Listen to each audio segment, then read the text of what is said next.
लो गुड़िया, मैं आपकी पेंसिल भी ले आई हूँ। अब ना गुम कर देना, हर रोज अपनी पेंसिल गुम करके घर आ जाती हो।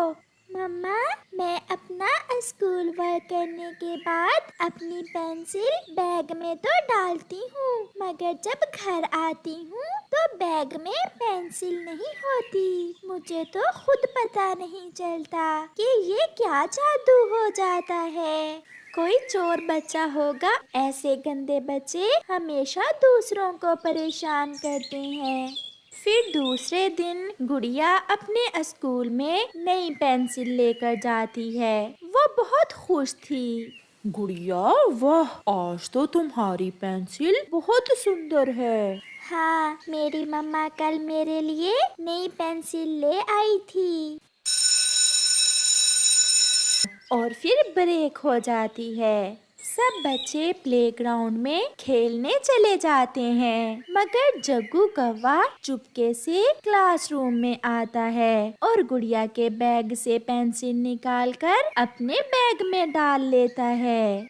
जग्गू, चलो खेलें। तुम कहाँ चले गए थे? मैं कहीं नहीं, मैं तो वॉशरूम गया था। फिर जग्गू कौवा बाकी बच्चों के साथ खेलने लग जाता है। जब गुड़िया घर जाकर अपना होमवर्क लिखने के लिए अपना बैग देखती है तो उसमें पेंसिल नहीं थी। गुड़िया रोने लग जाती है। पेंसिल नहीं है मम्मा, मेरी पेंसिल नहीं है। गुड़िया बेटी, अपनी चीजों का ध्यान भी रखते हैं। अब इतने भी पैसे नहीं है मेरे पास, मैं आपकी पेंसिलें पूरी करूं या घर का चूल्हा जलाऊं। मम्मा, मैंने होमवर्क लिखना है, प्लीज मुझे नई पेंसिल ला दें। मिठू टीचर बहुत मारेंगे अगर होमवर्क ना लिखा तो। अच्छा, मैं अभी ला कर देती हूँ, मगर कल फिर ना गुम कर आना। ऐसा कहते हुए गुड़िया की मम्मा अपनी बेटी के लिए पेंसिल लेने चली जाती है। चाचा कबूतर की दुकान पर गोरी कौवी के साथ उसका बेटा जग्गू कौवा भी बैठा हुआ था। जग्गू कौवे के हाथ में वही पेंसिल पकड़ी हुई थी जो उसने गुड़िया की चुराई थी। मम्मा चिड़िया भी वो पेंसिल देख लेती है। गोरी बहन, बुरा ना माने तो एक बात कहना थी। कहो कहो छोटी और कमजोर चिड़िया, क्या बात है? गोरी, आपके बेटे के हाथ में जो पेंसिल है वो गुड़िया की चुराई है इसने। ये सुनकर जग्गू वो पेंसिल अपने पीछे छुपा लेता है। कौन सी पेंसिल? ये पेंसिल तो कल नहीं लेकर दी थी मैंने जग्गू को। ऐसा कहते हुए गोरी अपने बेटे को आँख से इशारा करती है। हाँ हाँ मम्मा, मैं चोर नहीं हूँ। ये पेंसिल तो आपने कल लेकर दी थी मुझे। वो लाल निशान मैंने ही लगाया था पेंसिल पर। तो फिर जाओ, पुलिस के पास चली जाओ, कर लो जो करना है। मैं बाल नोच लूंगी तुम्हारे। प्यार की बात ही नहीं समझती तुम। चल भाग यहाँ से, बड़ी आई। रुको रुको गोरी, क्यों लड़ाई कर रही हो? कबूतर भैया, ये ले 5 रुपए और मुझे नई पेंसिल दे दें जो मैं कल लेकर गई थी, उसी की 7 की दे दें। फिर चिड़िया पेंसिल लेकर वहाँ से चली जाती है। गोरी कौवी भी जग्गू को साथ लेकर अपने घर चली जाती है। जग्गू, उस गुड़िया की चोरी ही करते हो या किसी और की भी? मम्मा मम्मा, सब पक्षी बहुत तेज हैं। एक गुड़िया ही थोड़ी सीधी है, उसी की चोरी मैं रोज करता हूँ। कल तो जरूर चोरी कर लेना उसकी पेंसिल। बड़ी बातें कर रही थी। बल्कि कल पेंसिल के साथ साथ उसकी रेजर और शार्पनर भी चोरी कर लेना। मैं देखती हूँ उस छोटी और कमजोर चिड़िया को। मम्मा, मैं बहुत ध्यान रखती हूँ। सच मम्मा, मैं गुम नहीं करती। कोई चोर है जो रोज मेरी ही चीजें चोरी करता है। मुझे पता चल गया है बेटी, वो कौन है। कौन है वो मम्मा? छोड़ो बेटी, आप अपना ध्यान रखा करो। फिर चिड़िया की बेटी गुड़िया अगले दिन अपने बैग का बहुत ध्यान रखती है। वो अपना बैग छोड़कर कहीं भी नहीं जाती। जग्गू भी अपनी नजर जमाए बैठा था। वो देख रहा था कि कब गुड़िया जाए और कब वो चोरी करे। आज तो उसे चोरी करने में बहुत मजा आने वाला था, क्योंकि आज तो उसकी मम्मा ने उसे चोरी करने का कहा था। थोड़ी देर के लिए गुड़िया वॉशरूम जाती है। मिल गया, मौका मिल गया। चलो जग्गू। जग्गू कौवा तुरंत गुड़िया के बैग की सफाई कर देता है। घर जाते समय आज गुड़िया खुश थी, क्योंकि आज तो उसे पूरा विश्वास था कि उसकी पेंसिल चोरी नहीं हुई। मम्मा, मम्मा, आज मेरे पास ना तो पैसे हैं और ना ही मैं पेंसिल कहीं से उधार ला सकती हूँ। कल ही गोरी कौवी से बहुत लड़ाई हुई है मेरी तुम्हारी पेंसिल को लेकर। गुड़िया रोए जा रही थी। मम्मा, आज तो मेरी रेजर और शार्पनर भी नहीं है। मेरा क्या दोष है मम्मा? मैं तो आज ब्रेक टाइम खेलने भी नहीं गई। मम्मा, मम्मा, ये रही गुड़िया की नई पेंसिल, ये रहा शार्पनर और ये उसकी रेजर। मम्मा, मैं तो उसकी किताबें भी चुराने वाला था, मगर वो आ गई।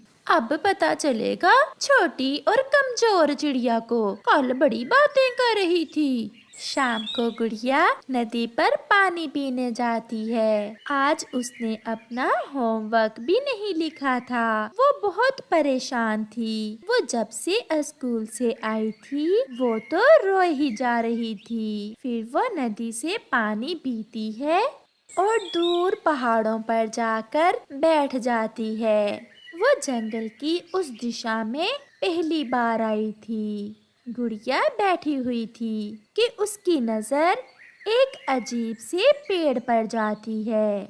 गुड़िया उस पेड़ के पास जाती है तो वो हैरान हो जाती है। उस पेड़ पर मुख्तलिफ रंगों की पेंसिल्स, शार्पनर्स और रेजर लगे हुए थे। मैं नेकी का पेड़ हूँ, सदियों से ऐसे ही दुखी पक्षियों की मदद करता आया हूँ। गुड़िया बेटी, अपनी जरूरत के अनुसार चीजें लो और खुश हो जाओ।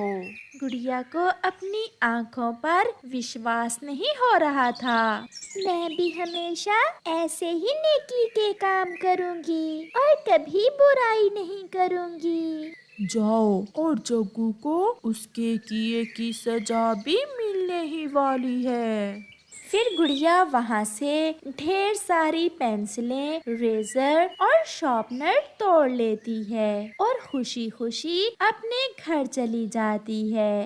गुड़िया बेटी, ये सब कैसे लिया आपने? क्या किसी से पैसे मांगे हैं?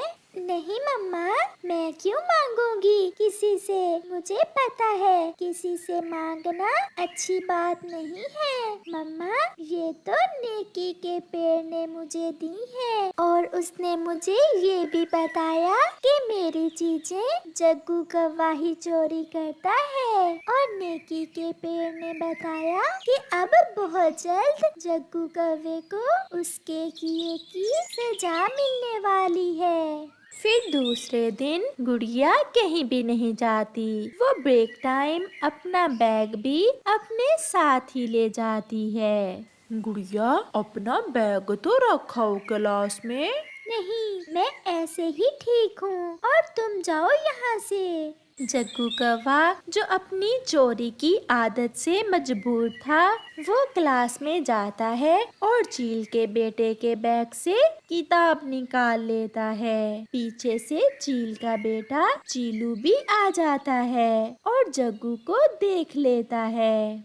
फिर क्या था, चीलू के तो पंजे भी बहुत तेज थे। वो जग्गू पर अपने पंजों से वार करता है। चोर कहीं के, मैं छोड़ूंगा नहीं तुम्हें। जग्गू के चेहरे से खून निकल रहा था। वो रो रहा था। प्लीज मुझे कोई बचाए, मुझे माफ कर दो। फिर तोता टीचर जग्गू को चीलू से बचाता है और जग्गू को चोरी करने पर स्कूल से निकाल दिया जाता है। शाम को चील गोरी के पास आती है। छोटी और कमजोर कौवी, अब तो दिया है छोड़। अगर फिर कभी तुम्हारे बेटे ने ऐसी हरकत की तो जान से मार दूंगी। थोड़ी दूर बैठी चिड़िया और उसकी बेटी गुड़िया ये सुन और देख रही थी। देखा बेटा, कुदरत का न्याय, ऐसे ही कहा था इस गोरी ने मुझे और आज सबके सामने बेइज्जत हुई है। गोरी, हमारा जग्गू अब बड़ा हो गया है। मैं सोच रहा हूँ कि अब अपने जग्गू की शादी कर दें। कालू जी, सोच मैं भी यही रही हूँ, परंतु मैं अपने जग्गू का ब्याह किसी अमीर घर की कवि से करूँगी। तुम्हें तो पता है काम काज तो होता नहीं है मेरे जग्गू से। अगर मेरे बेटे के ससुराल वाले अमीर होंगे तो अच्छे बुरे समय में ध्यान तो रखा करेंगे मेरे बेटे का। गोरी, अमीरी और गरीबी सब भगवान के हाथ है। हम कोई सुंदर सी कवि को देकर ब्याह लेते हैं जग्गू को। ऐसा तुम सोचना भी ना, मैं तो अपने जग्गू का ब्याह अमीरों में ही करूँगी और मैंने तो अपने जग्गू के ससुराल वालों से अपने लिए एक सोने का हार भी लेना है।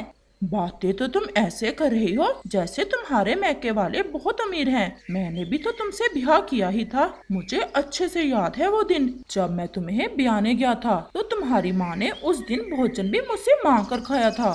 तो फिर क्यों मिन्नतें कर रहे थे मेरी माँ की? तुम्हारे जैसे गरीब और चोर उचक्के से मैंने ही शादी कर ली, और कोई कवि होती तो कब का छोड़कर चली गई होती तुम्हें। तुम्हारा मुकाबला मैं नहीं कर सकता। कबूतर बता रहा था कि पास वाले जंगल में एक कौवों का परिवार है, उनकी एक बेटी है और वो शादी करना चाहते हैं अपनी बेटी की। अगर मन माने तो सुबह मिल लेना कबूतर से। देखूंगी, सुबह तो होने दो। जग्गू, मेरे बेटे कहीं शादी के बाद अपनी माँ को भूल न जाना। मैं अपनी माँ का ही कहना मानूंगा। जैसे मेरी माँ मुझे कहेगी मैं वैसा ही करूँगा। कितनी तेज चोंच है मेरे जग्गू की, मेरा चुन्ना मुन्ना सा बेटा। और फिर रात हो जाती है और वो सब सो जाते हैं। कोई पैसा धेला भी है उनके पास या गरीब ही है वो परिवार?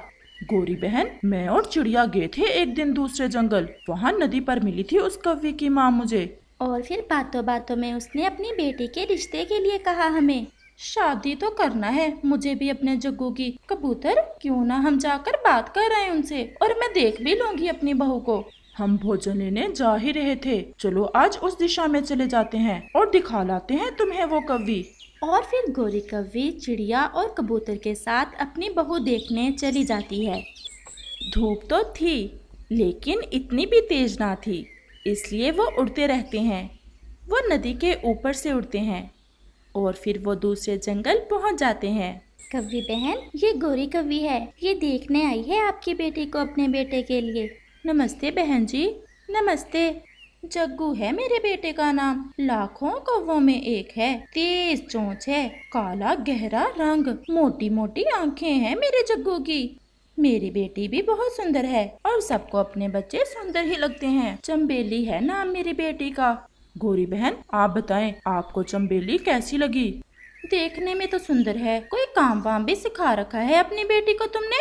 गोरी बहन, मेरी बेटी सब काम कर लेती है, जैसे भोजन की खोज, घोंसला बनाना और बारिश में उड़ना, सब सिखा रखा है मैंने अपनी बेटी को। चंबेली तो अपने रिश्ते की बात सुनकर शर्माई ही जा रही थी। वो एक अच्छी कवि थी और वो बहुत मेहनती भी थी। कवि तो मुझे आ गई है पसंद। दहेज में क्या क्या दोगी अपनी बेटी को? जो दोगी तुम्हारी बेटी के ही काम आएगा। मेरे मैके वालों ने तो मेरे पति को एक नया और सुंदर सा घर बना कर दिया था। ये बात सुनकर कबूतर की हंसी निकल जाती है। गोरी बहन, कालू की बात कर रही हो ना? कबूतर चुप कर जाओ, ऐसा ना हो कि गोरी हमारे ही पीछे पड़ जाए। बहन जी, चंबेली के पापा तो तभी मर गए थे जब चंबेली अंडे से अभी निकली ही थी। मेरे पास दहेज में देने को तो कुछ नहीं है, लेकिन मैंने अपनी बच्ची को पढ़ा लिखा कर एक अच्छी कवि बनाया है। बस यही आभूषण है मेरी बच्ची के पास, और एक ये सोने का हार है, ये दूंगी मैं अपनी बेटी को। ये मुझे मेरी माँ ने दिया था। सोने का है ना? असली सोने का है। बहन, मुझे ये रिश्ता स्वीकार है। अगर मेरे जग्गू को देखना है तो हमारे साथ ही आ जाओ। चिड़िया और कबूतर मेरे पुराने जाने वाले हैं, ये रिश्ता लेकर आए हैं तो फिर अच्छा ही होगा।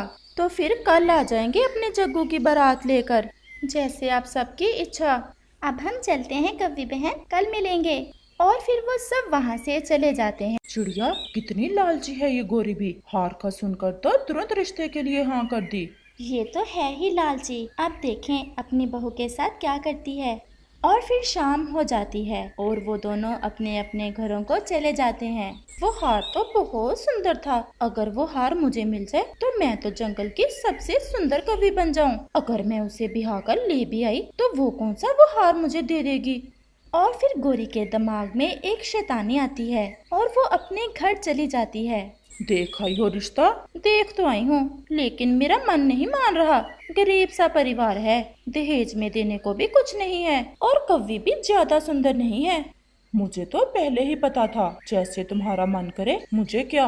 और फिर रात हो जाती है और कालू तो सो जाता है, लेकिन गोरी कव्वी ने कोई और ही योजना बनाई हुई थी। जग्गू चलो, हमें दूसरे जंगल जाना है। लेकिन मम्मा इस समय चोरी करना है और तुम्हें मैंने अच्छे से सिखा रखा है कि चोरी रात को ही की जाती है। चोरी? मम्मा फिर तो बहुत मजा आने वाला है। लेकिन मम्मा क्या चोरी करना है? जग्गू यहाँ मैं गई थी ना आज तुम्हारा रिश्ता देखने, वो कव्वी तो मुझे सुंदर नहीं लगी, लेकिन एक हार है उनके घर में, वो तो है भी सोने का, वो चुराना है मुझे। शादी तो मैं अपने जग्गू की कर ही दूंगी कोई सुंदर सी कव्वी देखकर। तो फिर चले मम्मा, पापा भी सो गए हैं। और फिर गोरी कव्वी अपने बेटे जग्गू को साथ लेकर दूसरे जंगल हार चुराने चली जाती है। वो तो ऐसे उड़ रहे थे जैसे उनके पंख बिजली से चल रहे हों। वो नदी से गुजरते हैं, रास्ते में कोई पक्षी उन्हें नहीं मिलता। गोरी कव्वी खिड़की में से देखती है। जग्गू तुम यहीं बैठो, मैं जाती हूँ घर के अंदर और तुम इधर उधर ध्यान रखना। और फिर गोरी कव्वी उस कव्वी के घर के अंदर चली जाती है। हार कहाँ पड़ा था ये तो वो पहले ही देख गई थी, इसलिए वो तो सीधी हार के पास जाती है। और फिर जैसे ही गोरी हार उतारने लगती है तो मम्मा कव्वी की आंख खुल जाती है। चोर चोर, मेरे घर में चोर आ गए। गोरी कव्वी जैसे ही भागने की कोशिश करती है तो उसकी पूंछ वहाँ पड़े दिए से लग जाती है और उसकी पूंछ को आग लग जाती है। गोरी बहन ये क्या, आप मेरा हार चोरी करने आई थी? जो भी हुआ सब बताऊंगी, पहले मेरी पूंछ की आग बुझा दो। कव्वी मेरा शरीर जल रहा है, मैं सब बताऊंगी, मेरी पूंछ की आग बुझा दो। अच्छा यही है, तुम यहाँ से भाग जाओ और खुद ही बुझाओ अपनी पूंछ की आग। ये कहते हुए वो कव्वी पास में पड़े डंडे की तरफ बढ़ती है, लेकिन गोरी भाग जाती है। भाग जग्गू भाग, पकड़े गए हम। मम्मा मम्मा आपकी पूंछ तो जल रही है। लेकिन गोरी तो रात में जलती हुई पूंछ के साथ ऐसे उड़ती जा रही थी जैसे कोई रॉकेट जा रहा हो। और फिर गोरी कव्वी की पूंछ टूटकर गिर जाती है और उसे बुरे काम की सजा मिल जाती है। इस कहानी से हमें सीख मिलती है कि बुरे काम का बुरा अंजाम ही होता है। प्यारे दोस्तों, क्या आप बता सकते हैं कि गोरी कव्वी क्या चुराने गई थी? और अगर आपको ये कहानी अच्छी लगी हो तो हमें कमेंट करके जरूर बताना और इसे अपने दोस्तों के साथ शेयर और चैनल को सब्सक्राइब भी जरूर करना।